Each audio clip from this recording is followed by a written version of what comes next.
E não somente isto, mas também nos gloriamos nas tribulações, sabendo que a tribulação produz perseverança, a perseverança produz experiência e a experiência produz esperança. Ora, a esperança não nos deixa decepcionados, porque o amor de Deus é derramado em nosso coração pelo Espírito Santo que nos foi dado.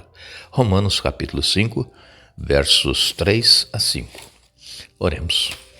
Grande Deus e Pai que estás nos céus, aqui estamos em Tua presença, te agradecemos pelos cuidados, pela proteção, livramentos, te agradecemos pela vida, te agradecemos por este novo dia que estás nos concedendo e também queremos te agradecer porque neste momento vamos estudar a Tua palavra, que Teu Espírito Santo fale conosco, que Teu Espírito Santo esteja presente na nossa mente, no nosso coração, nos ajudando a entender a Tua palavra, a aceitar a Tua vontade e vivê-la na prática em nossa vida.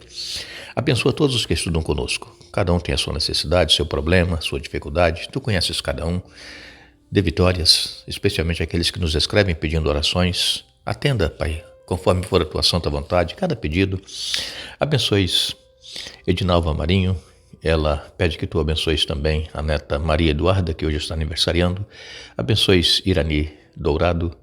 Abençoes Angola Fernandes, Marcos Vinícius, Alices, Eloá, Bernardo, Maria Valentina, Mateu. Queiras também abençoar Ideudisa, especialmente o filho Cleidson Souza Silva, que tem uma audiência. Ó Pai, que Tu cuides de cada um. Nós confiamos em Ti. Dê vitórias. Em nome de Jesus te pedimos agradecidos. Amém. Continuaremos o estudo desta semana. Estamos falando sobre tribulações, problemas que enfrentamos em nossa vida.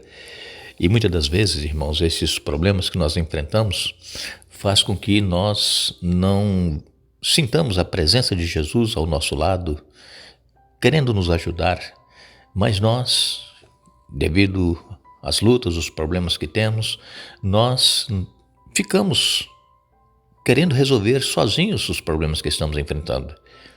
Mas Jesus, Ele está ao nosso lado. É bem verdade que nem sempre as respostas que nós queremos que Deus nos dê serão de acordo com a nossa vontade. Mas precisamos ter a certeza de que aquilo que Deus fizer por nós é o melhor para nós. Dores, sofrimentos, angústias, todos nós passamos por estes momentos. Mas precisamos ter a certeza de que Jesus está ao nosso lado, cuidando de nós e pronto para estender a sua mão.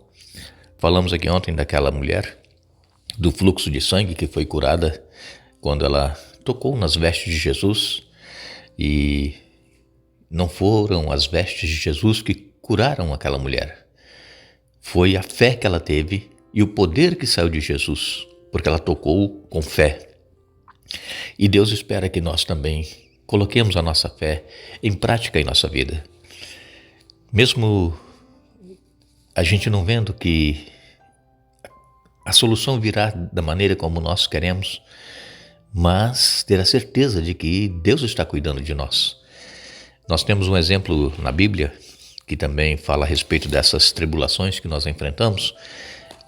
Aquele patriarca Jó. Quando nós falamos em Jó, todos vocês já sabem quem é, não é mesmo? Foi o homem que mais sofreu neste mundo e está registrado para mostrar que mesmo em meio ao sofrimento, mesmo em meio não tendo respostas imediatas àquilo que nós estamos enfrentando, Deus, Ele age no tempo dele. Então Jó, no Antigo Testamento, é um dos que sofreu mais do que todo ser humano do Antigo Testamento. E no Novo Testamento, nós temos como ser humano Paulo, que também sofreu muito por causa do Evangelho. E Jesus, claro, foi o maior sofrimento, mas Jesus, Ele era Deus e Ele sofreu por amor a mim, por amor a você. Ele mostrou que se nós perseverarmos em oração e na confiança em Deus, nós também venceremos. Por isso que Jesus passou por toda essa situação, para Ele poder pagar o preço do pecado, que é a morte eterna, a segunda morte. E Jó, nós temos o livro de Jó exatamente antes de Salmos. Ali, o capítulo 1 começa falando que Jó, ele era um homem justo, íntegro, reto, temente a Deus, que se desviava do mal Ele vivia na terra de Uz. Ele era muito rico, era um homem próspero. E, segundo o relato bíblico aqui, havia nos céus um concílio de todos os representantes dos mundos habitados. E Adão, antes do pecado, era o representante deste mundo. Mas como ele pecou, caiu em tentação, quem passou a ser o representante deste mundo por usurpação foi Satanás.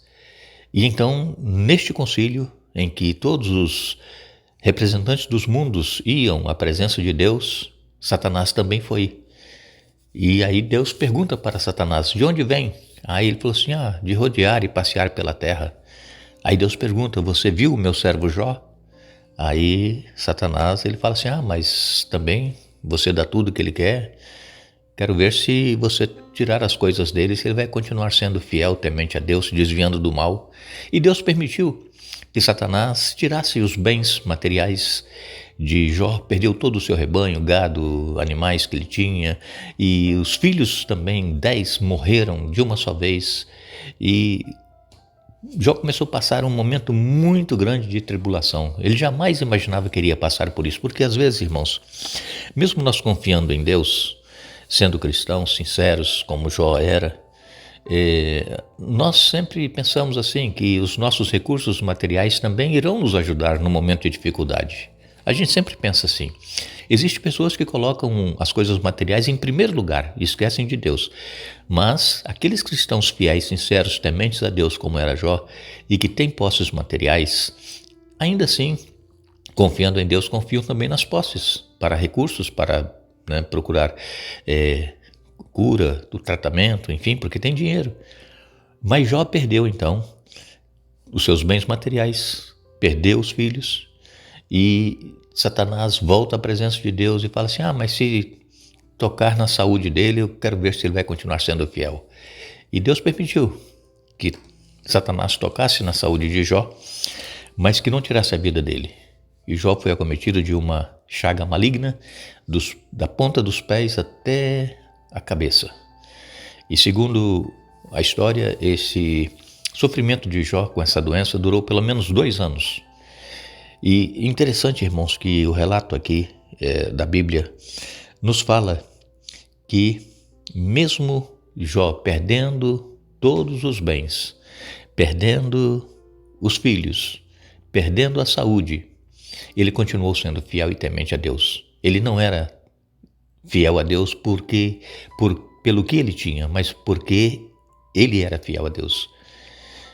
E então, nós conhecemos aqui o relato em Jó capítulo 19, a partir do verso 23, diz assim, quem dera minhas palavras fossem registradas, quem dera fossem escritas num monumento, entalhadas com um cinzel de ferro e preenchidas com chumbo, gravadas para sempre na rocha. Quanto a mim, sei que meu Redentor vive e que um dia, por fim, ele se levantará sobre a terra. E depois que meu corpo tiver se decomposto, ainda assim, em meu corpo verei a Deus. Eu o verei por mim mesmo, sim, o verei com meus próprios olhos. Meu coração muito anseia por esse dia. Jó, ele foi visitado por 3 amigos e os amigos ficaram muito chocados quando viram a situação de Jó. Eles ficaram 7 dias lá sem falar nada com Jó, só observando a situação. Mas depois eles começaram a dizer para Jó, talvez você tenha um pecado que você não confessou, e insistindo que Jó confessasse algum pecado para que ele fosse curado. Mas Jó, ele diz aqui, olha, que ele sabia que o seu Redentor vivia e que um dia iria se levantar sobre a terra. Ele manteve firme a sua esperança em Jesus, em Deus, de que mesmo ele passando pela morte, ele tinha certeza da ressurreição, que ele diz aqui que ele o veria em seu próprio corpo. Eu o verei por mim mesmo, sim, o verei com meus próprios olhos, meu coração muito anseia por esse dia. E para piorar ainda um pouco mais a situação de Jó, além dos amigos acharem que ele vivia em pecado, tinha pecado oculto, que tinha que ser confessado para ser curado, a esposa de Jó também, ela não aguentando mais o sofrimento de Jó, a dor terrível que ele passava, ela chegou a dizer assim: Jó, amaldiçoa esse seu Deus e morra. Vejam, às vezes, irmãos, as pessoas, como esses amigos de Jó, e mesmo a mulher de Jó nesse momento, que ela falou isso, às vezes as pessoas, elas veem o sofrimento, veem a nossa dor, mas elas querem que nós desistamos da nossa fé, que nós coloquemos em dúvida o poder de Deus e que Ele pode atuar em nossa vida. Eu sei que muitas pessoas que estão nos ouvindo estão passando por um momento de dor, de sofrimento, de enfermidade e têm orado, têm clamado a Deus e ainda não têm obtido resposta. Mas continue firme, confiante, assim como Jó. Tenha certeza de que se mesmo a resposta de Deus for não quanto à sua cura, continue firme, confiando, como disse Jó. Jó não sabia que ele seria curado. Ele tinha confiança no poder de Deus, mas ele não sabia. Hoje nós conhecemos a história, sabemos tudo o que aconteceu, mas Jó, ele estava sendo parte da história que estava sendo escrita para nós hoje. E ele permaneceu firme, ele não amaldiçoou a Deus e ele não pediu para morrer, simplesmente ele cria que Deus era poderoso para ressuscitá-lo se ele passasse pela morte. E ele tinha certeza que na ressurreição ele veria a Deus, e assim vai ser, ele vai ver a Deus quando ele ressuscitar. Agora, precisamos ter a certeza de que Deus às vezes permite que nos sobrevenham sofrimentos, assim como ele permitiu que fosse na vida de Jó este sofrimento. Deus, ele conhecia Jó, sabia que Jó não iria negá-lo, não iria trair a fé. E Deus permitiu para provar a Satanás que Jó era fiel, não pelas posses materiais, pelos bens, mas pelo que ele era, pelo que Jó era, temente a Deus, não importasse as circunstâncias que ele viesse a passar. Então, muitas das vezes, Deus permite que também circunstâncias aconteçam em nossa vida para provar a nossa fé a outros, mostrar que nós somos fiéis e confiantes em Deus e também para nos fortalecer. Quando tudo vai bem, é muito fácil nós servirmos a Deus, quando não nos falta nada. Agora, quando vêm as adversidades, as tribulações, os problemas, aí é que nós vamos mostrar se realmente nós cremos nesse Deus, nós esperamos nele e nós nos mantenhamos firmes em suas promessas. Que essa história de Jó, ela fique em nossa mente gravada e que possamos ter a certeza de que se nós formos para o descanso com este problema que nós estamos atravessando, nós veremos a Jesus no dia da ressurreição. Que Deus nos abençoe, que Deus nos dê um bom dia. Retornaremos amanhã para continuar o estudo desta semana. E pedimos mais uma vez a Deus que o Espírito Santo esteja trabalhando conosco, nos ajudando a entendermos e vivermos na prática tudo isso que nós estamos aprendendo na palavra de Deus. Que Deus nos abençoe.